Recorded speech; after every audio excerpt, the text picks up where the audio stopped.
Welcome to the Options Income Blueprint Weekly Income Report. This is Michael Schulman on August 29th, 2022.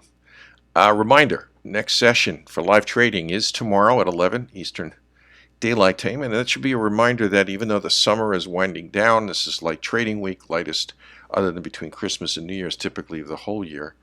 And many of you may be headed to the beach or coming back to the beach or whatever you're doing to prepare for back to work after Labor Day. We continue to trade on, and that's what you should be doing as well, despite what happened last Friday and a little bit of a bumpy open this morning.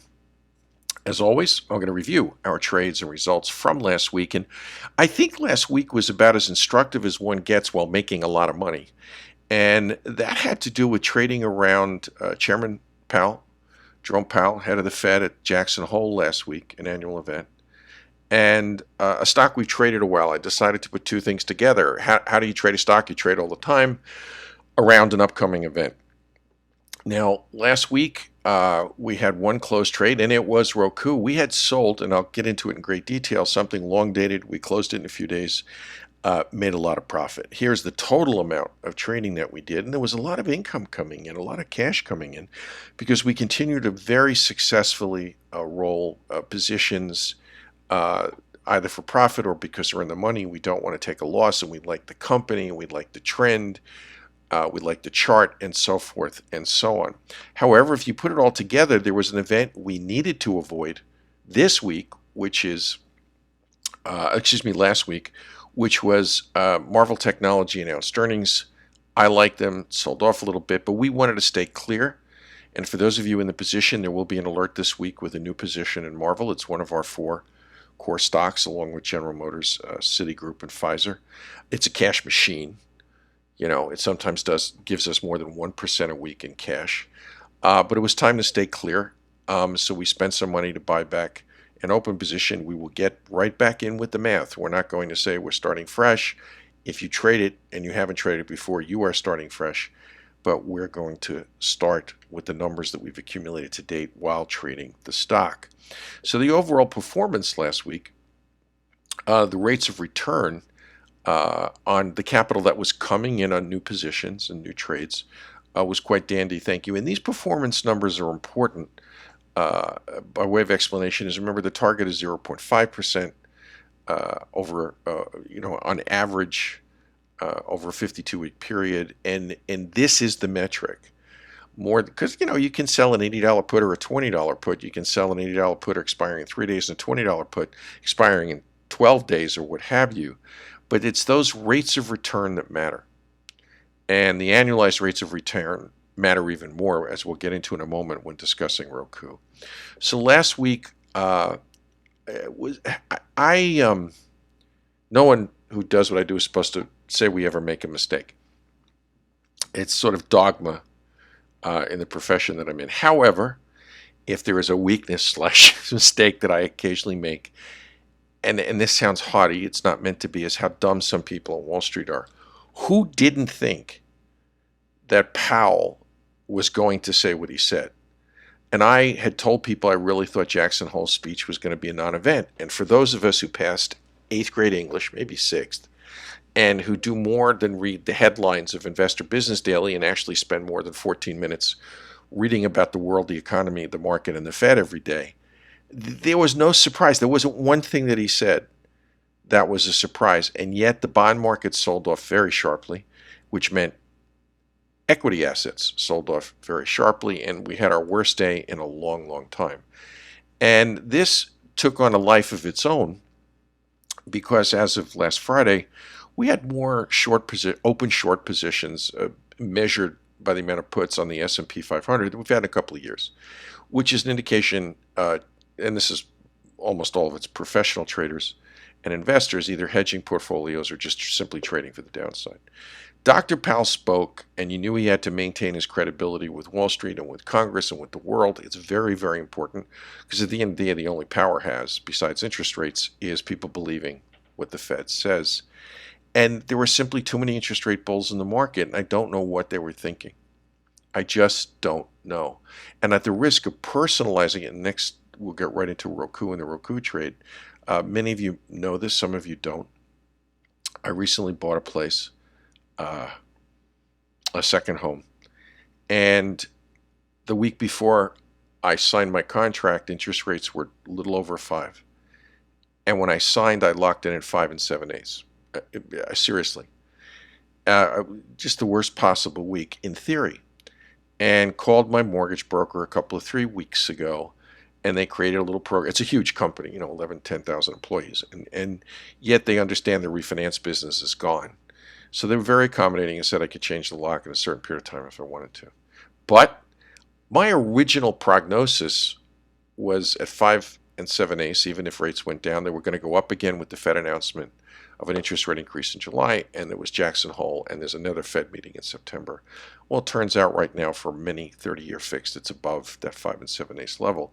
You can prognosticate these things without being an expert, and that's why everything in terms of interest rates was kind of a surprise to me. So let's get to the heart of the matter of a trade we did last week that I really it's just a tremendous learning experience as well as let's make a lot of money experience.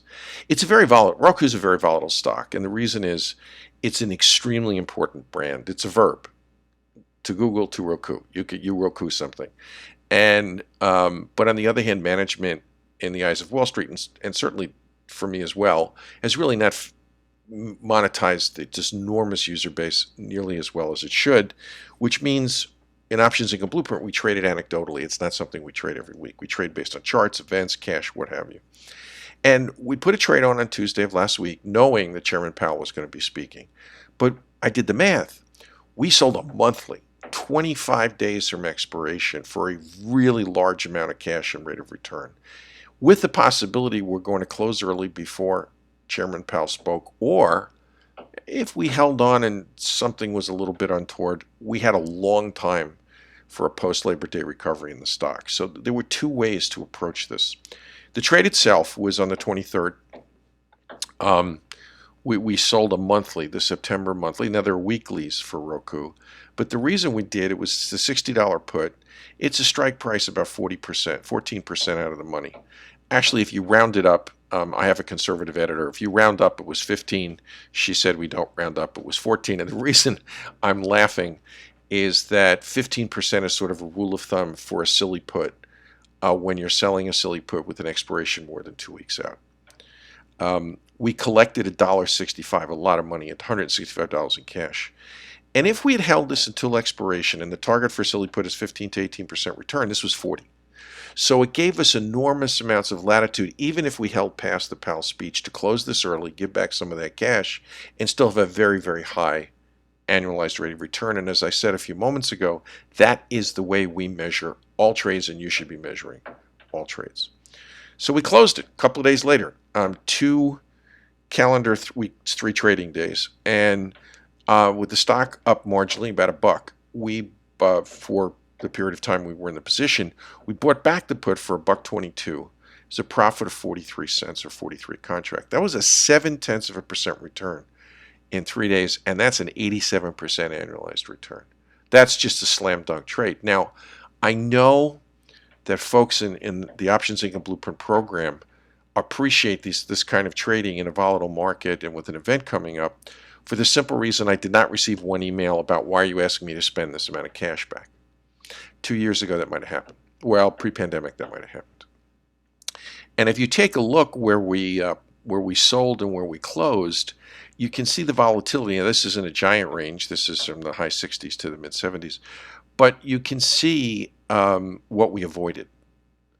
And now, yes, we had sold a $60 put, but if we had held on another date, we would have lost money if we bought the put back, or we'd still be in the position now tying up a lot of capital, $6,000 per contract. What does this tell us besides, hey, you can make money on a monthly that we close in 3 days, even if the chairman of the Fed is going to speak? There's always a great way to generate tremendous returns. But in general, for you to take away, rules for trading events are simple. This is an income and cash generation focus. This isn't speculation, so do no harm to your capital. Stick to your income goals, 0.5% a week that we have. Don't be greedy, which means don't go above those goals if you can avoid it. And meaning sometimes there's an outsized there's an outsized potential annualized return that because of the charts you're worth sticking to, but usually stick to your goals and trade after an event. After an event. So with post-event trading, volatility is still in the market. You're seeing this morning, and it can often be in a sector. If a big chip company roils or invigorates the entire chip sector, and the stock itself, premiums will still be very high. They may not be as high. Let's say if there's an earnings announcement, for example, I think Best Buy announces tomorrow and the premiums are gigantic, but they'll be gigantic after the announcement, just maybe not as large. And you wait to see a short-term bottom or top form. You don't jump in 5 minutes after the press release comes out. You wait because you want to see Wall Street's investors' opinion on what they think of the event and Wall Street traders' opinion, and they're different sometimes. And the best foundation is to treat events on stocks in your bullpen, because in your bullpen, you've watched, like Roku, you have watched these stocks. You know how they trade, and you're much better informed to identify the top or bottom and to say, well, I'm going to close the Marvel position. I'm not going to buy a put to protect it. It's just the way it trades. And you can trade events for income. So I've dissuaded many people via email and live not to trade, speculate before an event, unless it's with your speculative capital. So trading events for income is different. Income, I also mean cash. It doesn't mean you're extracting money out of a retirement account or a college account or just an account.